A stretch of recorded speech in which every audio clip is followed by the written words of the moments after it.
Halo guys, jumpa lagi dengan Anime Mind. Para penggemar anime Kimetsu no Yaiba pasti tidak asing dong dengan nama yang satu ini, yaitu Kibutsuji Muzan. Adalah seorang tokoh antagonis utama dalam anime Kimetsu no Yaiba.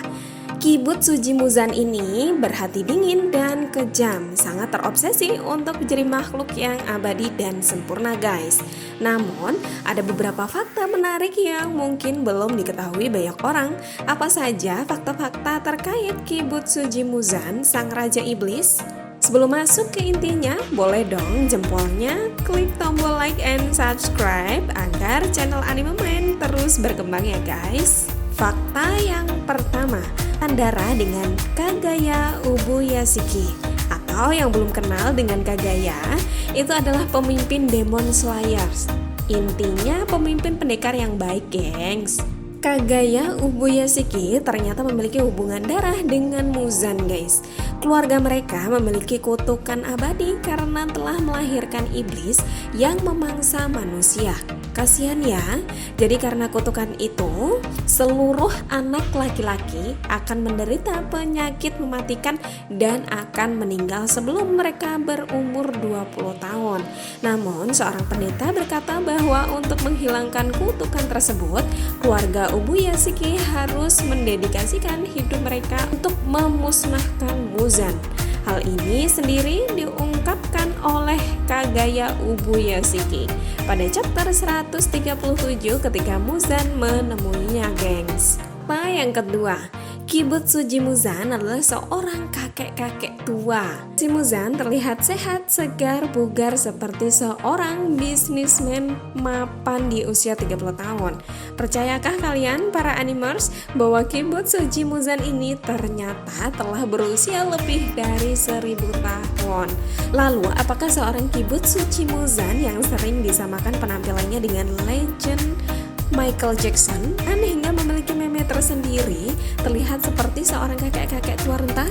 Tentu saja tidak dong. Lihat saja penampilannya menawan banget ya guys. Angka pastinya tidak pernah disebutkan di dalam manga hingga tamat. Namun Urokodaki Sakonji pernah mengatakan bahwa usia lebih dari 1000 tahun.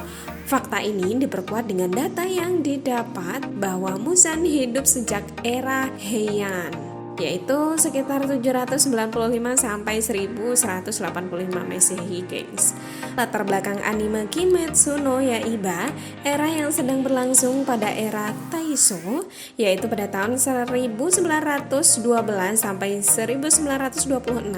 Artinya jika Muzan lahir di awal era Heian dan meninggal di akhir era Taisho, ia telah berusia 1131 tahun.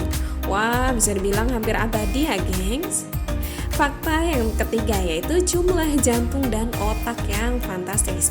Fakta berikutnya yang tidak kalah menakjubkan adalah jumlah jantung dan otak yang dimiliki oleh Muzan guys. Menurut pengamatan Yorichi Sugikuni, Muzan memiliki 7 jantung dan 5 otak.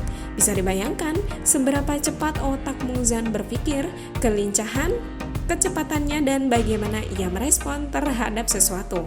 Ekstra ini memungkinkan untuk meningkatkan performa tubuh iblisnya, jauh melebihi kekuatan superhero yang dapat kita bayangkan. Lagi ke poin bahwa adalah seorang kakek. Dengan anggapan bahwa Muzan berusia 1131 tahun sebagai pengangguran masa kanak-kanak hingga dewasa, di mana ia pertama kali diubah menjadi iblis oleh seorang dokter.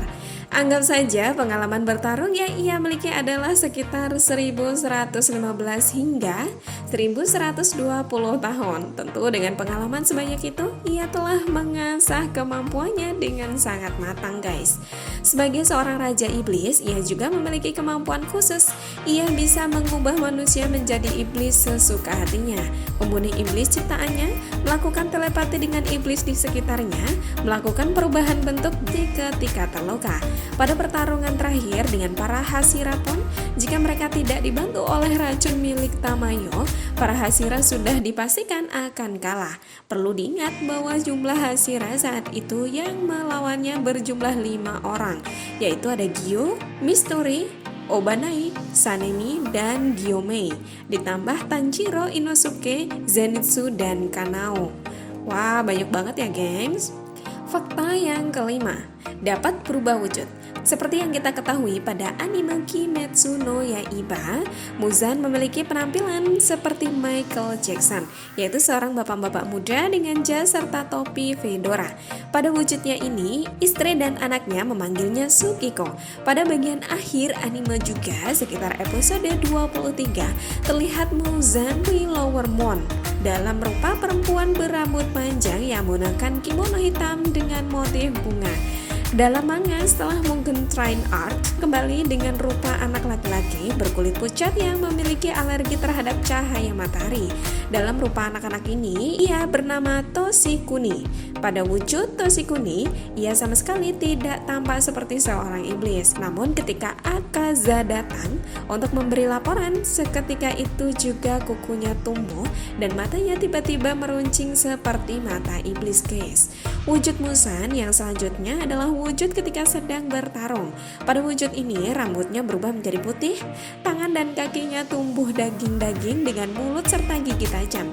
Kedua kakinya berubah menjadi kaki monster dengan kuku-kuku tajam, serta muncul sejenis pecut dari tulang-tulang rusuk bagian belakangnya yang sangat tajam, gengs. Pada wujud terakhirnya, Muzan berubah menjadi bayi yang sangat besar setinggi bangunan 3 lantai. Wujud ini adalah wujudnya ketika ia ingin bertahan dari serangan Tanjiro dan para Demon Slayers. Pada wujudnya ini, ia tampak mencoba untuk melarikan diri dari sinar matahari. Satu-satunya kelemahannya, gengs. Yang keenam, trauma terhadap anting-anting Hanafuda. Ketika Muzan bertemu dengan Tanjiro di salah satu sudut kota, ia mengingat kembali kejadian menegangkan di mana ia hampir dibunuh oleh seorang pendekar pedang berambut merah panjang dengan anting-anting Hanafuda, Yorichi Sugikuni. Berhasil melukai Muzan hingga ke tingkat sel dengan menggunakan pernapasan matahari dan pedang niricin merah miliknya. Bekas luka itu bahkan tidak dapat disembuhkan dan masih dapat dilihat hingga pada pertarungan akhir Muzan melawan para Hashira. Fakta yang ketujuh, alasan membunuh seluruh keluarga Tanjiro. Pasti kalian bertanya-tanya mengapa sang Raja Iblis atau Muzan membunuh seluruh keluarga Tanjiro pada episode pertama anime? Tentu saja jawabannya adalah balas dendam. Muzan kemungkinan secara tidak sengaja menemukan keluarga Kamado yang memiliki hubungan dengan anting-anting Hanafuda. Anting Hanafuda tersebut melekat kuat dengan Yorichi Sugikuni yang pernah hampir membunuh Muzan pada masa Sengoku. Tujuan adalah melenyapkan keturunan Yorichi dengan harapan orang yang memiliki kemampuan pernapasan matahari musnah. Kejadian ini juga memungkinkan untuk menjawab pertanyaan mengapa Muzan mengubah Nezuko menjadi iblis dengan mengetahui bahwa mereka berhubungan dengan pemilik teknik pernapasan matahari. Muzan memiliki harapan yang tinggi bahwa Nezuko dapat menjadi iblis yang kuat. Itulah fakta menarik tentang sang Raja Iblis di anime Kimetsu no Yaiba versi Anime Mind. Terima kasih telah